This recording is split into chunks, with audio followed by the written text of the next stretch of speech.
de volta ao seu programa. A nossa enquete de hoje é a seguinte: o que você faz para melhorar a qualidade do seu sono? Aí, olha, Ana Paula dos Santos Dantas: durmo bem, mas acordo ainda com muito sono. Preciso melhorar aí as práticas para dormir bem. Marcos Levi: para dormir melhor eu preciso esquecer meus problemas e entregá-lo nas mãos de Deus. Marcos Levi de novo: eu não durmo muito tarde e acordo tarde também, porque infelizmente não estou trabalhando, mas quando eu durmo mais cedo, eu acordo muito cansado e deveria ser o contrário. Doutor, aí até pegando o gancho aqui, porque ele não está trabalhando, então ele dorme muito e dorme muito tarde.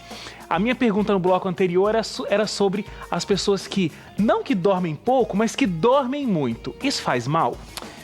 Geralmente, Wagner, isso pode ser sintomas de algumas doenças.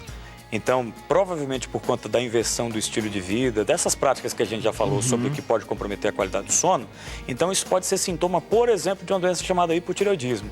A nossa tireoide, ela produz uma substância, um hormônio, que controla todas as reações do seu corpo. Logo, se essa tireoide estiver comprometida, ela não vai produzir esse hormônio e o indivíduo vai ficar cansado, sonolento. E aí vão ter outros sintomas, vai ganhar peso, vai cair cabelo, por exemplo, o hipotireoidismo.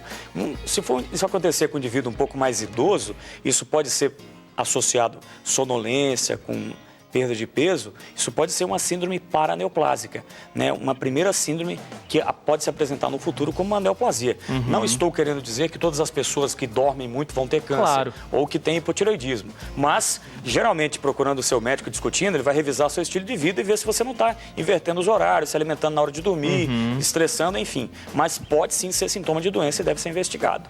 Agora, só lembrando aí os pais de plantão que na adolescência é normal dormir um pouco mais, né? O adolescente precisa de mais tempo de sono porque o corpo está se desenvolvendo e tudo mais, então deixa dormir um pouquinho mais. Com certeza, sim. As fases que o indivíduo acaba dormindo muito significativamente é quando ele é bebê, porque está em pleno formação de células, inclusive neuronais ainda, e na adolescência, como ele começa a ter uma outra grande transformação hormonal. Inclusive, tem pessoas que associam isso com a preservação da memória na idade adulta. Então, o indivíduo, por exemplo, que tem a doença de Alzheimer, né, que é a senilidade, a perda da capacidade de manter todas as funções cognitivas, ele vai perdendo a memória de frente para trás. E quando ele é bem idoso, ele vai manter a memória mais primitiva. Por quê? Porque ele dormia muito lá atrás. E aí isso inverte ao longo da vida. Você perde a memória recente porque você está dormindo mal. Ou seja, para eu conseguir guardar informação, eu preciso dormir. Resumindo, é isso. A capacidade de adquirir e de acumular informações, principalmente de precisão técnica, dados, enfim, o mercado de trabalho te cobra isso, o dia a dia, está relacionado com certeza com a sua capacidade de dormir para associar bem esses neurônios nas informações produzidas por eles. Então, virar a noite estudando não é uma boa coisa. Geralmente isso aconteceu porque o indivíduo não se preparou antes. Então, você vai submeter os seus hormônios, seus neurônios a uma carga de estresse tão grande e, com certeza, eles vão morrer mais cedo do que deveriam morrer, porque eles também têm vida. E aí, qual o problema? O neurônio, ele tem uma dificuldade, assim, há algum tempo atrás achava que os neurônios morriam e acabou. Hoje a gente percebe que existe uma neuroplastia, ou seja, alguns neurônios podem se refazer, mas isso está muito relacionado com o estilo de vida, com a preservação, com hábitos saudáveis. E se o indivíduo estuda madrugada, vira, né, toma remédio, tem gente que toma remédio, bolinho para estudar, isso é uma coisa perigosa, pode gerar doenças e pode até, entre aspas, resolver o seu problema temporariamente. Mas no futuro vai ter uma conta disso e pode ser uma conta muito cara. Doença. Doutor, por que algumas pessoas roncam? Geralmente, o ronco é problema. Principalmente porque, assim, vou resumir, a maioria das pessoas, quando começa a dormir mal, se alimenta mal, acumula gordura aqui nessa parte do corpo. Então, o indivíduo dorme, a base da língua cai e aí não entra ar da forma correta. Isso gera ronco.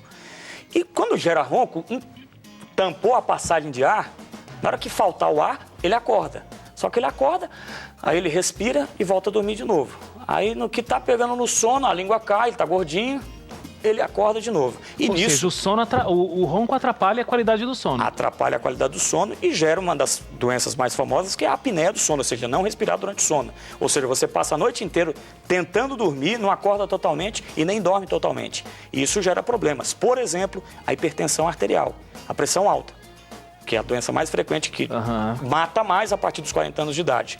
Outra doença, a arritmia cardiovascular.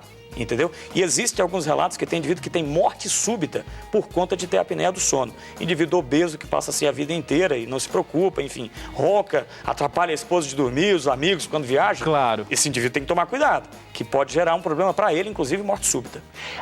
O que é a apneia do sono? Então, o termo apneia significa respiração. A apneia sem respirar durante o sono. Então, a apneia do sono é não respirar da forma adequada durante o seu período de sono. Então, quando é que eu tenho que procurar um médico, doutor, com relação à minha qualidade do sono?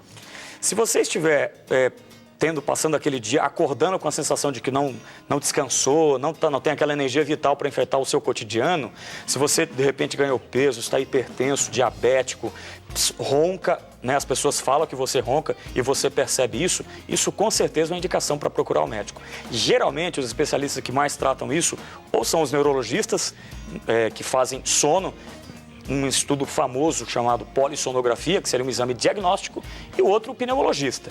Mas precisa e pode gerar problemas se você não o fizer. Geralmente, esses colegas devem ser procurados para te corrigir essas necessidades que você tem de dormir com qualidade. Tem tratamento? Tem tratamento. Inclusive, usar uma máquina para aumentar a capacidade de você respirar durante o sono. A gente chama de CPAP ou BiPAP, é uma máscarazinha que empurra o oxigênio enquanto você dorme. É meio chato no início, mas te salva e te protege.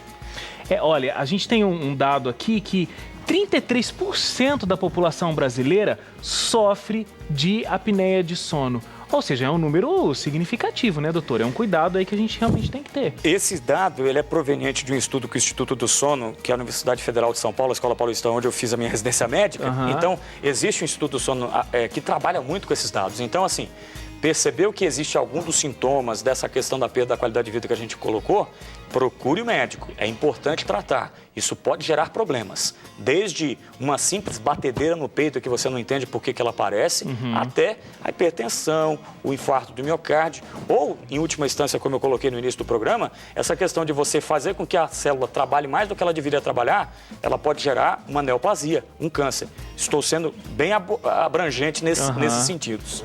Doutor, olha, foi uma aula aqui que a gente teve hoje sobre sono, sobre qualidade do sono. Eu conversei aqui com o doutor Fabiano de Almeida Luz, que é do Hospital Adventista de São Paulo. Doutor, a gente tem 2 minutinhos aqui para terminar o programa, mas assim, eu acho que resumindo, ficar longe dos alimentos que nos dão...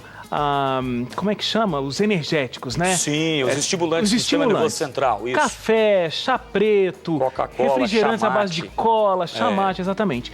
E se preparar realmente na noite anterior, para que a gente consiga dormir cedo e ter um sono de qualidade, né? Se ligar o computador, não ficar assistindo televisão. Algumas horas antes. Chazinho, luz baixa, ambiente calmo, agradável. Com certeza isso vai te propiciar uma boa noite de sono. E óbvio, fazer a sua oração, a sua meditação com o Papai do Céu. Se você acordar, não vai pegar o smartphone para ver quem te mandou o e-mail ou o tablet. Não faça isso, porque aí você vai assassinar sua noite de sono. Com certeza. E aí, a gente vai ter uma qualidade de dia muito superior, porque teve uma noite bem dormida. Pensando hoje o que você era para planejar ontem. Daqui a pouco, pois é. Muito obrigado, doutor. Muito obrigado mesmo. Foi um prazer. Olha, a gente fica por aqui hoje. Amanhã a gente vai falar sobre florestas, preservação das florestas. Seu programa tá imperdível também. Nosso encontro ao vivo às 5 horas da tarde. Um abraço para você. A gente se encontra lá. Tchau, tchau.